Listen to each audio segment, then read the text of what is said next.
Syria's Interim President Ahmed Al-Sharaa said his country is holding indirect talks with Israel to calm tensions between the two nations following Israeli strikes and threats against Syria. That's since Bashar al-Assad's ouster. There are indirect negotiations taking place with Israel through mediators to calm the situation so that things do not reach a point where both parties lose control. Israel's military interventions are random interventions, and Israel's interventions broke the law of the 1974 agreement. Al-Sharaa made this statement on his first visit to Europe since taking office in January, as he seeks to broaden ties with Western countries. During the press conference in Paris alongside French President Emmanuel Macron, he said Syria is trying to speak with all countries to pressure Israel to stop interfering in Syria's affairs, violating its airspace and bombing its facilities. Macron condemned Israeli strikes on Syria, saying that they would not guarantee Israel's long-term security.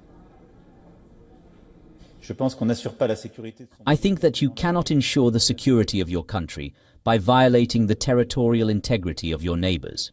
And on that point, I won't play double standards with anyone. And so I think that I would like to see the closest possible dialogue with Israel, whose security is a daily concern for France.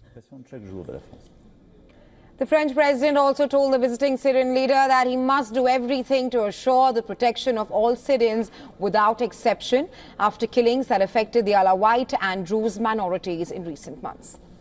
In response, Sharaa said, and I am quoting here, Syria is committed to holding whoever kills a civilian accountable and punishing them according to the law and order.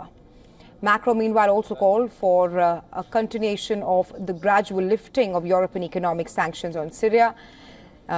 Apart from that, if the new Islamist authorities stabilize the country, adding that Washington should follow suit and hold off for as long as possible from withdrawing American troops from Syria.